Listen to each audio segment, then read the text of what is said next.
I'm Patrick Tangretti. I'm the theater chair here at PCC Sylvania, and I got in touch with Adam Rosko a few months ago to see if he would be willing and able to bring the Trek in the Park here to PCC for our Art Beat week.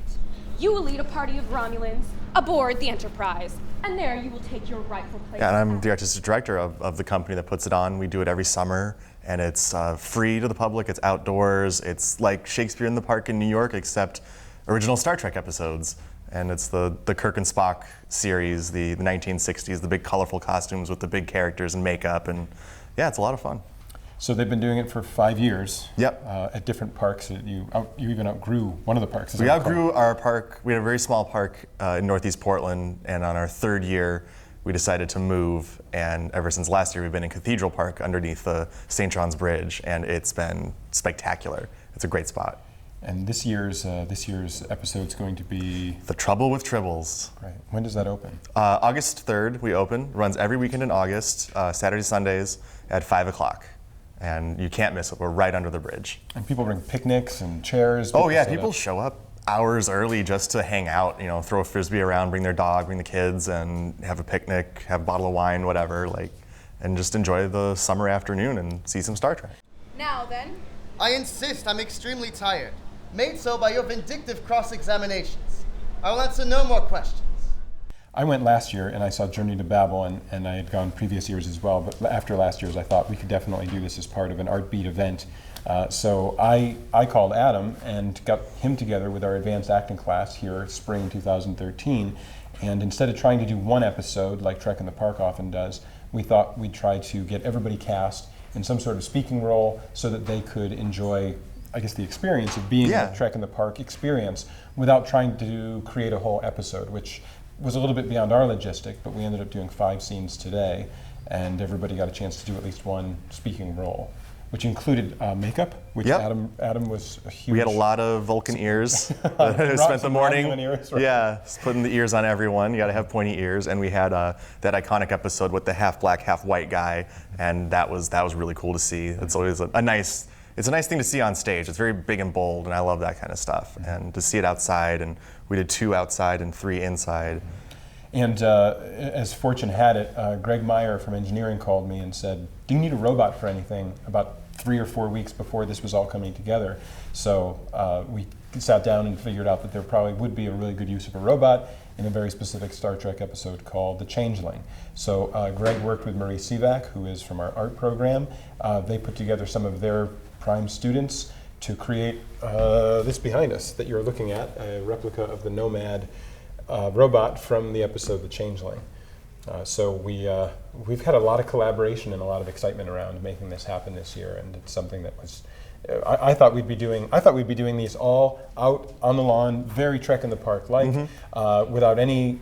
I didn't think we were going to do much of any sort of makeup or costumes. I thought we'd just sort of do it a little bit more rough and ready. But the students really jumped in. Adam was really excited about getting the ears done and getting the specific makeup right, and it really took off from there. I mean, we've been at this for about 4 weeks, so the rehearsal process has been within the acting class's time period only. So the actors got their scripts about 3 weeks ago and have just been hammering away since then. It's really cool to see the students take it on, and a lot of them don't even know Star Trek. I've never seen an episode, but to see them treat it as they would any other stage play, and to see what they come up with and how they go for it. That was like, I think that's the most cool thing that I saw. Captain's log, Stardate 3541.9. The presence of Nomad aboard my ship has become nightmarish. It now apparently means to return to Earth. Once there, it would automatically destroy all Part of the rehearsal process was Adam was guiding us through this, but to watch the scenes from the Star Trek episodes where we were recreating, and for some students it was the very first time they'd actually seen a Star Trek episode. So they were watching, trying to figure out what the logic was. I'm like, what? Wait, what? What's happening again? Where are they?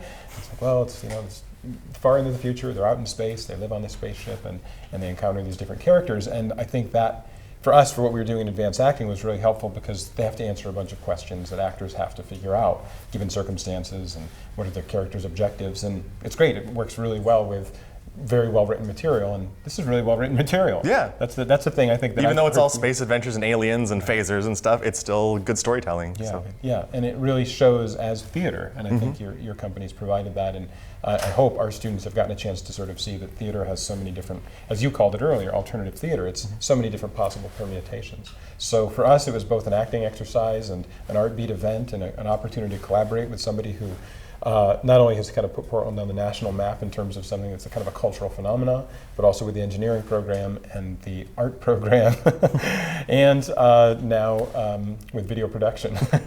So today's been a pretty busy day for us, but a really exciting one. Good stuff. Yeah. Thanks for watching.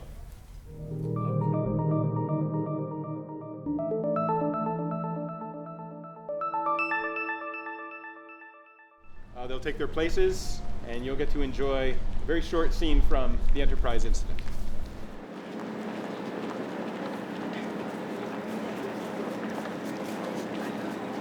The USS Enterprise, under command of Captain James T. Kirk, is formally charged with espionage. The testimony of First Officer Spock was highly instrumental in confirming that this intrusion into Romulan space was not an accident. A Vulcan among humans, living, working with them? I would think the situation would be intolerable to you. I am half Vulcan. My mother is human. To whom is your allegiance then?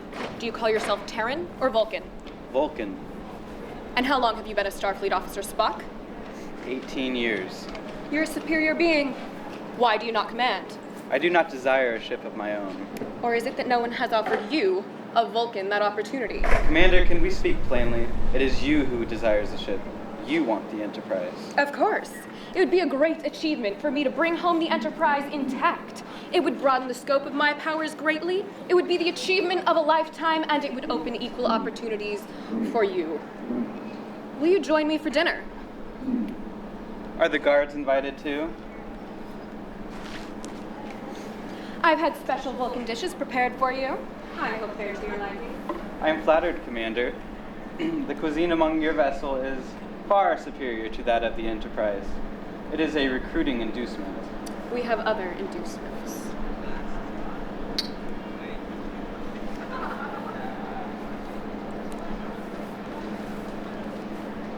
You have nothing in Starfleet to which to return. We offer you an alternative. We will find a place for you if you wish it. A place? With me. Romulan women are not like Vulcan females. We're not committed to pure logic and the sterility of non-emotion. I was not aware of this aspect of Romulan society. As a Vulcan, you would study it. As a human, you would find ways to appreciate it. Believe me, Commander, I do appreciate it. I'm so glad. Now, one final thing to make the occasion complete. You will lead a party of Romulans aboard the Enterprise, and there you will take your rightful place as its commander. And you will lead it to a Romulan port with my flagship at its side. Yes, very well. But not at this moment. An hour from now would suit us better, would it not, Commander? Yes. Yes, it would. You do know I have a first name? I was beginning to wonder. Well, I do. Would you like to hear it? How rare and beautiful, but so incongruous when spoken by a soldier. If you give me a moment, the soldier will transform herself into a woman.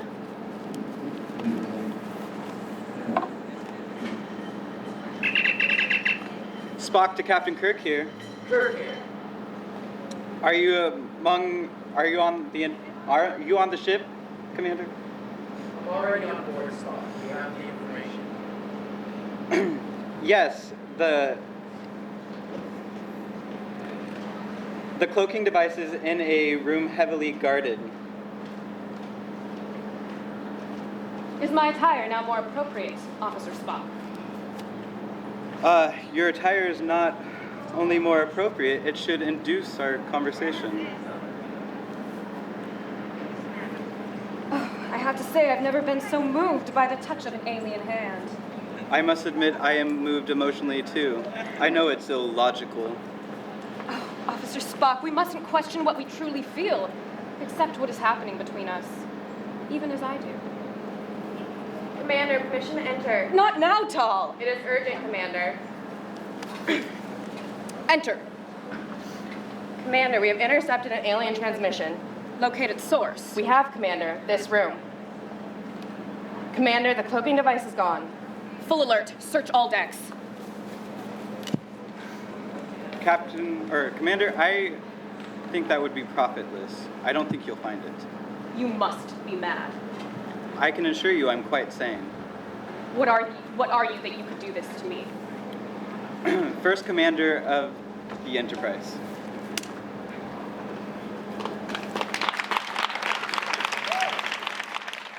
So our next scene is from the episode entitled, Let This Be Your Last Battlefield.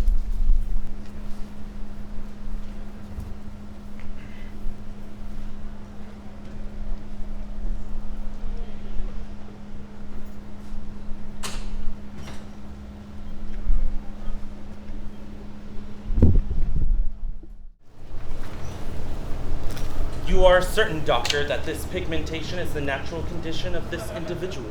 That is what I recorded, Mr. Spock. Do we have any knowledge of a planet that could have produced such a race of beings? Negative, Captain. Bones, what do you make of it?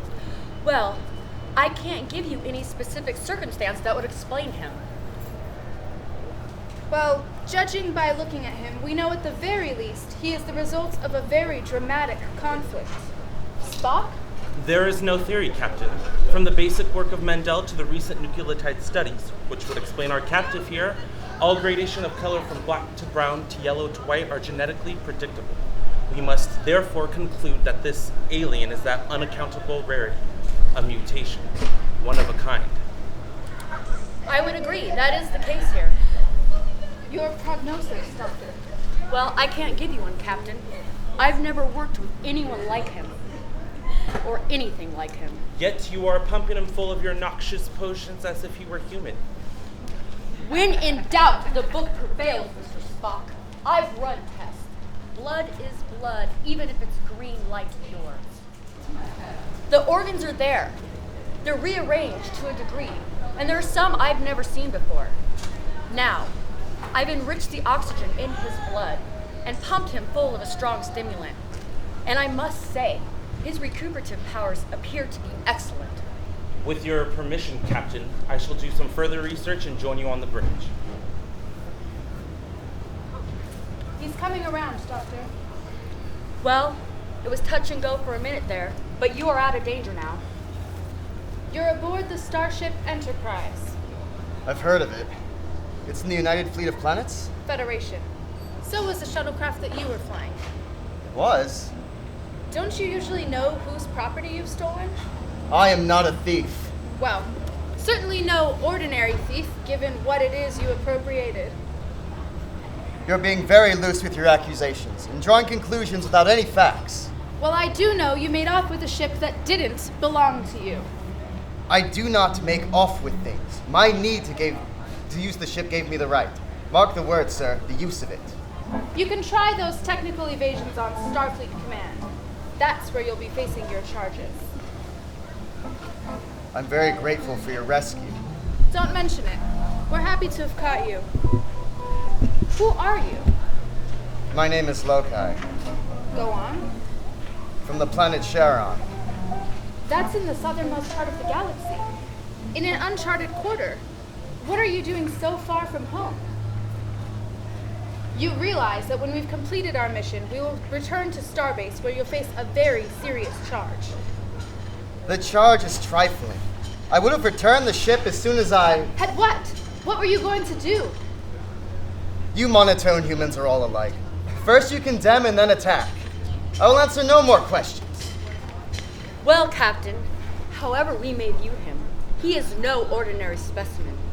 Lokai, I don't know what's normal for you exactly, but if I had your readings, I would be the most incredible physical specimen of all time.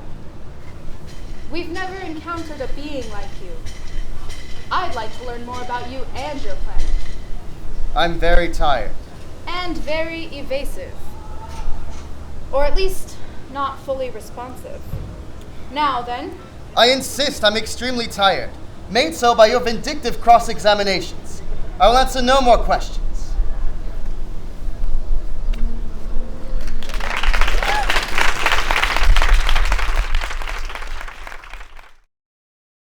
Thank you for joining us. The episode we're about to, the first episode of the 3 we're going to watch, starts off pretty much in the middle of an episode called The Changeling, and it will probably help them to know that at this point there's this robot sort of satellite, I guess, that's been beamed aboard the Starship Enterprise, and it has caused a lot of sort of chaos before they got there. It destroyed a whole planet, I seem to recall, is that right?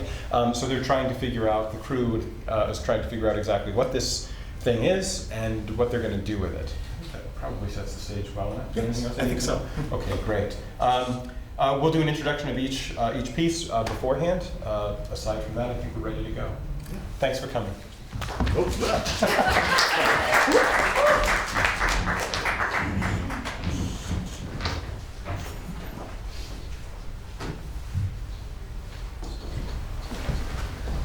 It's not sufficient, Captain. I get references to the accident, the other, but nothing clear. There are areas I simply cannot scan. We've got to know about it, Spock. What makes it operate? It's compulsion for perfection. Captain, I suggest the Vulcan mind probe. Get into direct mental contact with that thing? Seems the only way. You saw what it did to Okura. There is a risk, but I have formed part of a hypothesis. I must check it out. Nomad, the unit Spock will touch you now. It is not an attack, it's a form of communication. You will permit it. I will permit it, Creator.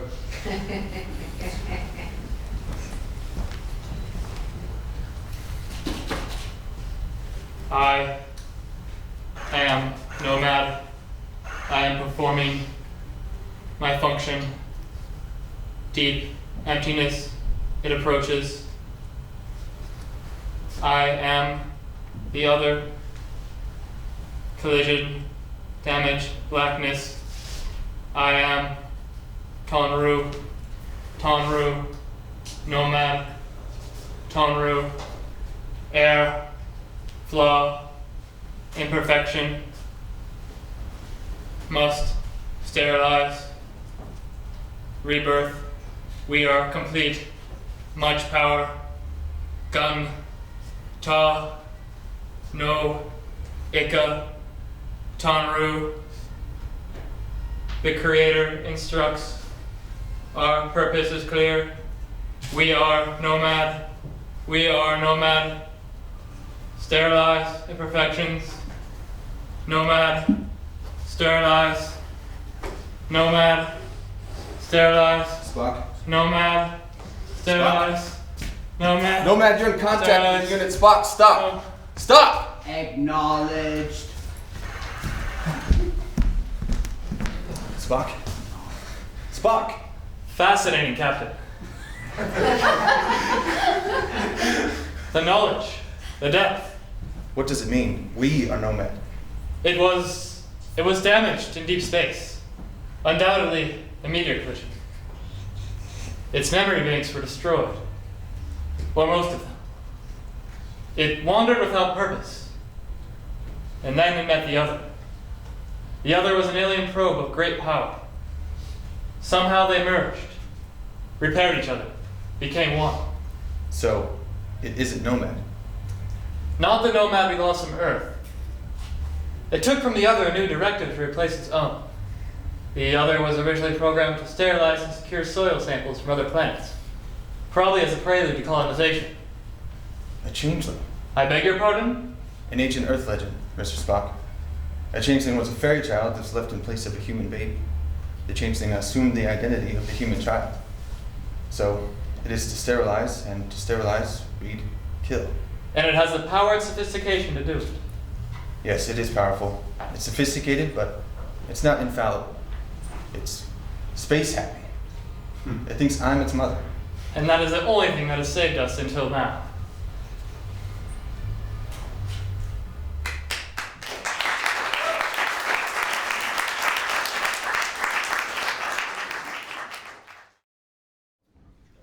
So we just jump forward just a few minutes in this episode, and Nomad is approaching the engineering section in order to adjust the Enterprise for its own particular needs.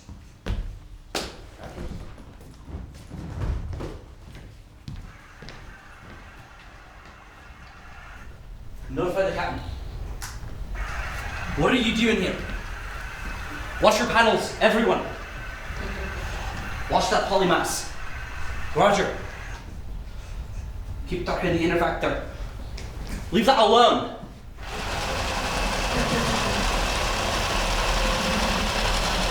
Is primitive matter, antimatter, propulsion system is the main drive. Aye. Inefficiency exists in the antimatter input valve. I will affect repair. How are you doing that? The energy release controls are also most inefficient. I shall affect repair. Warp 8, Mr. Scott, and increasing. Throw your dampers. Warp 9. Cut your circuits, all of them. Warp 10, Mr. Scott. Impossible, it cannot go that fast. It just won't stop, Mr. Scott. Warp 11. Nomad, stop what you're doing. Scotty. Is there a problem, Creator? I have increased engine efficiency 57%. You will destroy my ship. Its structure cannot stand the stress of that much power. Turn off your repair operation. Acknowledged. It is reversed as ordered, Creator. Mr. Scott, give Sulu Warp 2 and keep her there. Aye, sir. Captain, I've examined the brig. The force field door in the security cell is damaged, and the guards have vanished. I must assume they are dead. You killed 2 of Creator, your biological units are inefficient. Nomad, it's about time I told you who and what you are. I am a biological unit, and I created you. Non sequitur. Biological units are inherently inferior. This is an inconsistency. Nomad, there are 2 men waiting outside. You will not harm them. They will escort you back to the waiting area, and you will stay there. You will do nothing. I am programmed to investigate. Well, I have given you new programming, and you will implement it. There is much to be considered before I return to launch point. I must reevaluate. Reevaluate? I suspect that it's about to reevaluate its creator. Captain, it may have been unwise to admit to Nomad that you are a biological unit. In Nomad's eyes, you must undoubtedly now appear imperfect. It was a foolish mistake. Even worse, it made a reference to his launch points, Earth. Spock, do you think it's possible it got a fix on Earth when it tapped our computers earlier? I do not believe there's much beyond Nomad's capabilities. And now we've shown it the way home. And when it gets there, it will find Earth infested with imperfect biological units. And it will carry out its prime directive. Sterilize. Captain's log, stardate 3541.9. The presence of Nomad aboard my ship has become nightmarish. It now apparently means to return to Earth. Once there, it would automatically destroy all life.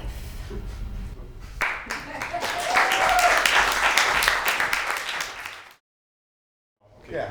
So one of the things that I really love about Star Trek and in doing the show, why I feel like it is good theater, is because it has some of the most simplest ideas that go with it. Like great costumes, they're big and colorful, the characters are big and bold, and the stories are a lot of fun and can be pretty silly. And one of my favorites is the next scene that you're going to see, which is from Mudd's Women, which is a story where the Enterprise rescues a con man who deals in essentially mail order brides. And these ladies have a very dark secret, and you're about to see Kirk and his company have a tribunal and interrogate this con man. Enjoy. Stardate 1329.2 on board the Starship USS Enterprise. We have apprehended a Starship vessel captain, and he brought women aboard, and I'm becoming increasingly concerned about the almost hypnotic effect that they're producing. Anyway, this hearing is convened. Stardate 1329.2 on board the USS Enterprise. Hearing against Leo Walsh. Start computer.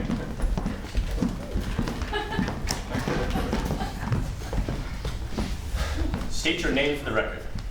Leo Francis Walsh. Incorrect. Your correct name.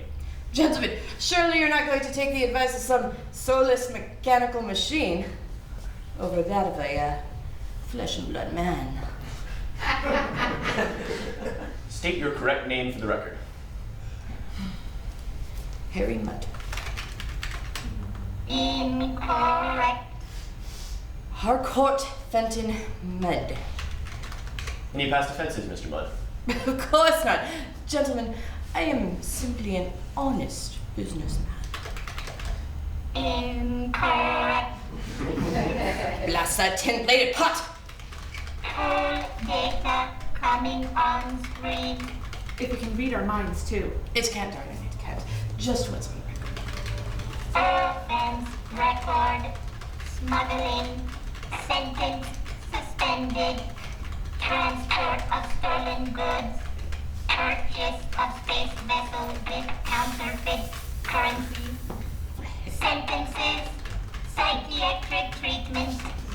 Effectiveness disputed. Mr. Mudd, you're charged with space travel without a navigation plan, without an identification beam, and failure to answer to a starship's navigation signal, thus affecting a menace to navigation. What? My tiny ship a menace to navigation? You're also charged with operation of a vessel without a master's license. Untrue. I have a master's ticket. Incorrect. Master's license revoked. Stardate 1116.4. All right. Very simply, Leo Walsh, who was to be my captain on this voyage, well, he passed away suddenly. So I had no choice but to take on my own ship, my own self. So I assume Leo's day might have a courtesy for him, a memorum, as it were. A fine man, alas, gone on to his last reward. Destination and purpose of journey. Planet Officius 3. Wyvern settlers. Excuse me, Mr. Mudd, you said you do what exactly? I recruit wives for settlers, a difficult but satisfying task. Data on witnesses. No data. Computer, bring up sensor probe. Any unusual readings? No decipherable readings on females. However, unusual reading on male board members. Detecting high respiration patterns. Perspiration rate up. Heartbeat rapid. Blood pressure higher than normal. That's sufficient. Strike that from the record. You see, gentlemen, just as I told you, two lovely ladies destined for frontier planets to be the companions to lonely settlers, supply that warmth of a human touch that's so desperately needed.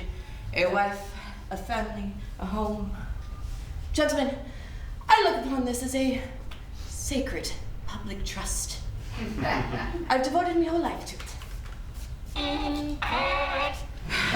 Well, I'm about to devote my whole life to it. Did these ladies come voluntarily? Well, of course. Ruthie here, she comes from a pelagic planet. Sea ranchers, if it were. It's the same for all of us, Captain. No men.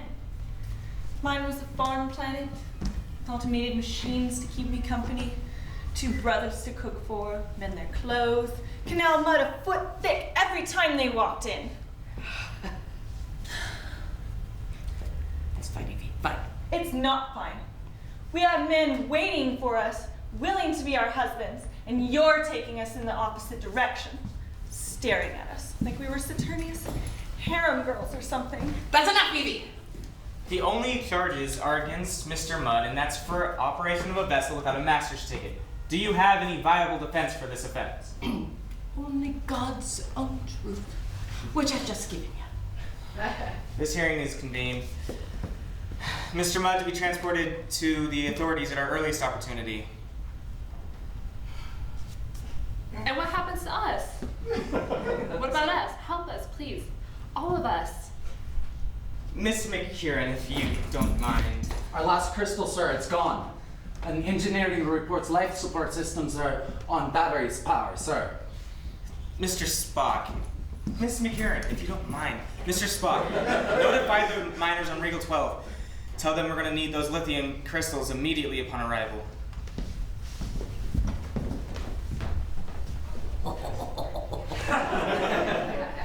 Oh, you beautiful galaxy. Oh, that heavenly universe. Girls, don't you understand? Lithium miners.